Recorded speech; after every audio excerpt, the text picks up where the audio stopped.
வணக்கம் நண்பர்களே, இன்னைக்கு நம்ம பார்க்க போற ஸ்டோரி தான் கோட் பார்ட் 2 மூவி வந்தா எப்படி இருக்குன்னு தான் நம்ம ஸ்டைல்ல தெரிஞ்சுக்க போறோம். வெங்கட் பிரபு ஆல்ரெடி இந்த ஸ்டோரிக்கு பார்ட் 2 வர்ற மாதிரி தான் பார்ட் 1 முடிச்சு வச்சுட்டு போயிருக்காரு.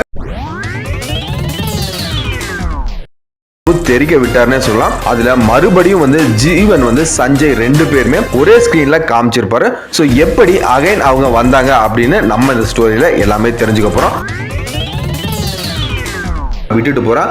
ஆனா நீ இனிமேல் வாழ்க்கையில நடக்க முடியாத மாதிரி பண்ணிட்டு போவேன்னு சொல்லிட்டு பிரபுதேவாவோட கால்ல கன்னை வச்சுட்டு அவரோட முழங்கால சூட் பண்ணிட்டு ஆம்புலன்ஸுக்கு கால் பண்ணிட்டு அங்கிருந்து பிரசாந்த் நேரா ஸ்டேடியம் போறாரு. சோஃபால தூங்கிட்டு இருப்பாரு. அப்ப ஸ்னேகா அழுதுகிட்டே நம்ம பையன் இப்படி மாறிட்டானே அப்படின்னு ரொம்பவே அழுதுட்டு இருப்பாங்க. அப்ப விஜயும் ஃபீல் பண்ணிட்டு தான் இருப்பாரு. சின்ன வயசுல அவனை எப்படியெல்லாம் பாத்துக்கிட்டேன், அவன் இப்ப மிருக மாதிரி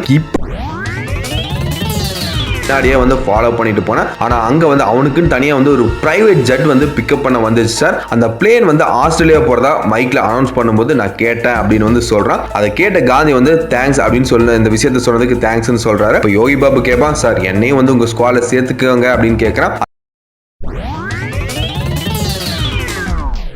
சிரிச்சுக்கிட்டே காந்தியை பார்த்துட்டு சொல்றான், இரு காந்தி, நீ தேடி நீ விதைச்ச விதையெல்லாம் உன்னை அழிக்க இருக்கு அப்படின்னு சொல்றான். விஜயும் அங்கிருந்து கடுப்புல என்கொயரி முடிச்சுட்டு வீட்டுக்கு போவாரு.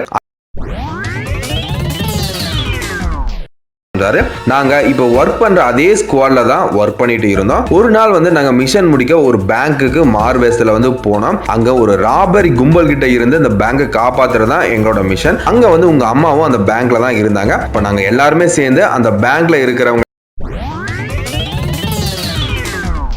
ஸ்பையா ஒர்க் பண்ணிட்டு இருந்தாரு. நிறைய நம்ம இங்க கவர்மெண்ட் ப்ரூஃப் எவிடன்ஸ் எல்லாமே அங்க அதர் கண்ட்ரீஸ்க்கெல்லாம் வித்துட்டு ஆன்டி இண்டியனா தான் இருந்துட்டு இருந்தாரு அவரு. அதுக்கு அப்புறம் தான் நான் அங்க ஒர்க் பண்ற ஸ்குவாட விட்டுட்டு நார்மல் ஆபீசரா ஏர்போர்ட்லயும் ரயில்வே ஸ்டேஷன்லயும் ஒர்க் பண்ணிட்டு இருந்தேன்.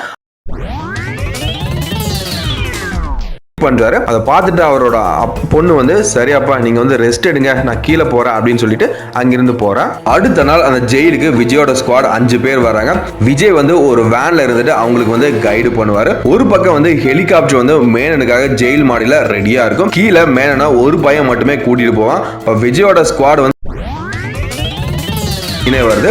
விஜய் ரொம்பவே ஷாக் ஆகுறாரு. இங்க தான் நம்ம படத்தோட டைட்டிலுமே போறோம், வெங்கட் பிரபுவோட டெவில்னு. இன்டர்வலுக்கு அப்புறம் காந்தி அவரோட ஸ்குவாட்ல இருக்கிற டீம் எல்லாருமே ஆபீஸ்ல இருக்காங்க. சரி, அடுத்தது ஆக வேண்டிய காரியத்தை பாருங்க அப்படின்னு சொல்லிட்டு அங்கிருந்து அந்த ஹெட் கிளம்பி போறாரு. அடுத்த சீன்லயே பிரசாந்தையும் காந்தியும் கார்ல போயிட்டு இருக்காங்க. பிரசாந்த் கேக்குறாரு, காந்தி கவலைப்படாத, அவங்களாம் பிடிச்சிடலாம், வெறும் ஃபேஸ் மாஸ்க் போட்டுருந்தாங்க, நம்மளால ஏமாத்த முடியாது அப்படின்னு சொல்றாரு. அதுக்கு காந்தி சொல்றாரு, அவன் ஃபேஸ் மாஸ்க் போடலன்னு. பிரசாந்த் சாக்காய் காரை டக்குன்னு நிப்பாட்டுறாரு. என்னடா சொல்ற, அப்ப அங்க யாரு அப்படின்னு பிரசாந்த் கேக்குறாரு. எனக்கும் அதுதான் சுத்தமா புரியல.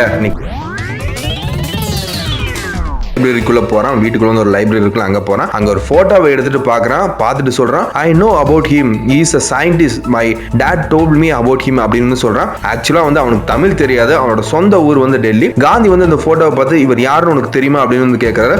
அவனுக்கு தெரியும்னு இங்கிலீஷ்லயே பேசுறாங்க.